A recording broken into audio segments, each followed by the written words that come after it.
dalam sekian hari. Kalau ibu tidak mengajukan permohonan, berarti dianggap tidak ada perkara. Kalau nggak salah 3 kali 24 jam.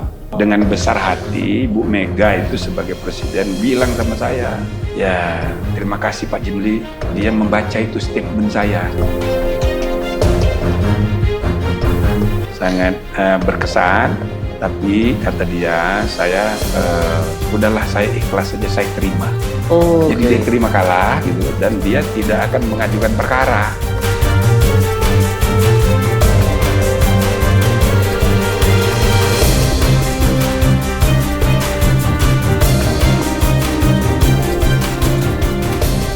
Nah, di sini pasti Anda terkejut ya. Ternyata Ibu Megawati pada waktu lalu, yaitu ketika melawan SBY dan juga Pak Yusuf Kala pada Pilpres 2004 kalau tidak salah ya. Di situ ternyata Ibu Megawati tidak menggugat ke MK. Saya baru tahu di sini dari Profesor Jimli di sini, yaitu ketua MK di sini.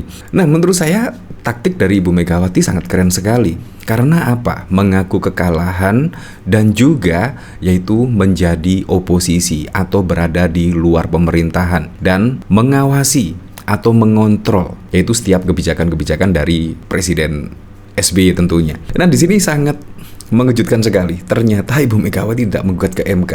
Seperti ini video dari Profesor Jimli. Saya jelaskan ibu punya hak untuk menggugat, mengajukan permohonan pengujian hasil Pilpres, perselisihan hasil Pilpres. Aturannya begini, dalam sekian hari kalau ibu tidak mengajukan permohonan, berarti dianggap tidak ada perkara. Kalau nggak salah 3 kali 24 jam. Dengan besar hati, Bu Mega itu sebagai presiden bilang sama saya, ya terima kasih Pak Jimli, dia membaca itu statement saya. Nah, jadi di sini setelah ditunggu 3 kali 24 jam, bahkan juga Ibu Megawati legowo dan akhirnya juga berada di luar pemerintahan atau berada di oposisi. Seperti ini, kita lanjutkan mengenai lagi. SBY itu saya larang itu. Dia merasa plong. Jadi terima kasih. Tanpa sadar dia ngomong, kita jadi dekat ya. Jadi istana nih ngomong kan. Jadi dia sangat berkesan, tapi kata dia, saya udahlah, saya ikhlas saja, saya terima. Jadi dia terima kalah gitu, dan dia tidak akan mengajukan perkara. Nah, dari sini menurut saya sangat keren sekali dan akhirnya menjadi oposisi dan bahkan juga garang ketika berada di luar pemerintahan, tidak seperti saat ini ketika PDIP berada di luar pemerintahan, di situ terlihat garang. Terbukti pada waktu lalu ketika mantan Presiden SBY menaikkan BBM misalnya, di situ bahkan juga protes keras tentang kenaikan BBM tersebut. Nah, dari berita di sini yaitu dari Detik News. Yaitu bahkan pada waktu lalu ketika akan dinaikkan BBM, bahkan PDIP juga mengancam akan turunkan 15.000 orang kepung istana jika harga BBM naik.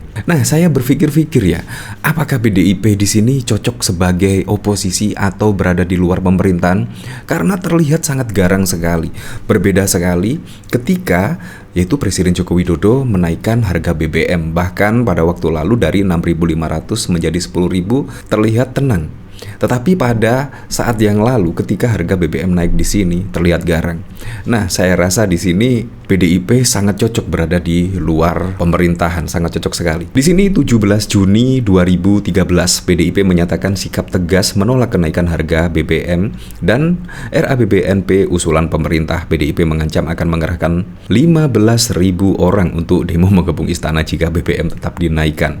Saya anggap perjuangan ada dua, parlemen dan ekstra parlemen. Kalau di parlemen buntu dan gagal, harus gunakan langkah kedua, berjuang bersama rakyat dan ekstra parlemen, kata Ketua DPP PDIP Ripka Ciptaning di gedung DPR Senayan pada 17 Juni 2013. Fraksi PDIP akan berjuang di parlemen dalam rapat paripurna hari ini untuk menolak RAPBNP 2013. Jika gagal, maka perjuangan ekstra parlemen akan dikerahkan. Wow. Nah, di sini memang sangat garang sekali ketika PDIP menjadi oposisi atau di luar pemerintahan dari Presiden SBY pada waktu lalu. Nah, dari sini saya juga penasaran ya. Kira-kira komentar dari sini seperti apa ya ketika yaitu Profesor Jimli di sini yaitu mengatakan Megawati menerima kekalahan dari SBY pada Pilpres 2004 dan tidak menggugat ke MK. Kalau kita ketahui pada saat ini kan akan bebarengan ya, akan menggugat ke MK dan juga bersamaan dengan digulirkannya hak angket. Ya, menurut saya sih ini strategi yang keren sekali. Ya, Paslon 01 dan Paslon 03 tidak usah mengajukan hak angket dan gugatan di MK.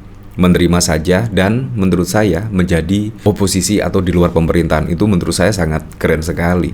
Dan di luar pemerintahan itu terus mengawal setiap kebijakan-kebijakan dari presiden dan wakil presiden. Menurut saya itu juga langkah yang sangat bagus sekali. Ya, tetapi kita lihat sajalah besok hak angketnya seperti apa, karena menurut saya sangat berbeda sekali ya pada Pilpres 2004 dan 2024 di sini ya. Kita lihat fenomena saat ini kan ya secara terang benderang, bahkan juga sudah tidak sungkan-sungkan lagi. Mulai dari apa? Ya jelas lah, mulai dari putusan MK yaitu yang digolkannya gugatan usia batas minimum capres dan cawapres. Di situ bahkan ada Anwar Usman, paman dari Gibran, dan bahkan pada waktu lalu juga sudah dinyatakan melanggar kode etik berat. Dari sini, dari video-video, kalau prosesnya jujur, apa yang harus digugat, Prof? Ya, membedakan pola Pilpres 2004 versus Pilpres 2024 aja, seorang yang konon katanya ahlinya ahli gagal paham. Pilpres 2004, Ibu Megawati sebagai petahana tidak bermain curang dengan mengerahkan segala lini bawahan untuk memenangkan beliau lah Pak.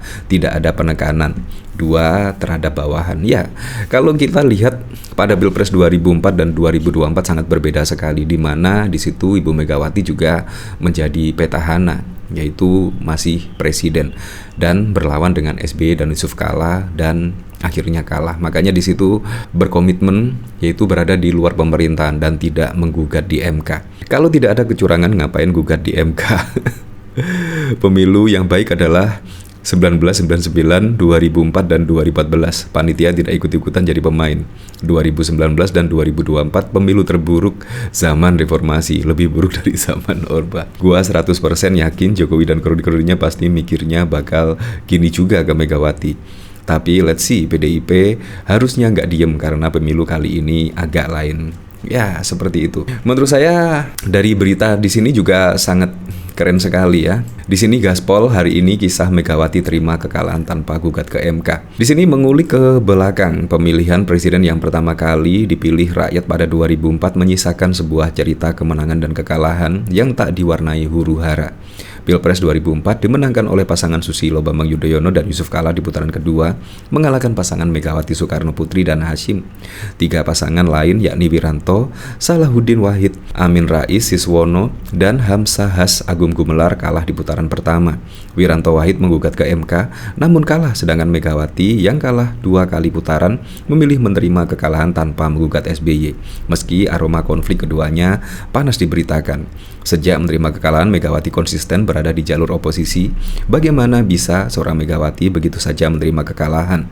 Nah, di sini keren sekali, bahkan menerima kekalahan dan berkomitmen menjadi oposisi sampai masa jabatan Presiden SBY pada waktu lalu habis atau purna tugas. Di situ sangat keren sekali. Benar-benar mengawal setiap kebijakan-kebijakan dan semua program-program dari mantan Presiden SBY. Seperti contoh di sini pada waktu lalu mantan Presiden SBY misalnya yaitu akan menaikkan harga BBM. Di situ bahkan dengan tegas menolak dan bahkan akan mengerahkan 15.000. Wow, sungguh garang sekali ya kalau PDIP di sini di luar pemerintahan. Dan akhirnya juga pada saat itu juga setelah 2 periode SBY memimpin di sini, akhirnya juga dengan konsisten dari PDI Perjuangan akhirnya juga bisa memenangkan pertarungan Pilpres pada periode berikutnya. Ya, apapun itulah, saya berharap pada besok pada presiden terpilih 2024-2029 semoga saja bisa merealisasikan semua program-program dan janji-janji kampanyenya sehingga bisa langsung dirasakan manfaatnya oleh masyarakat.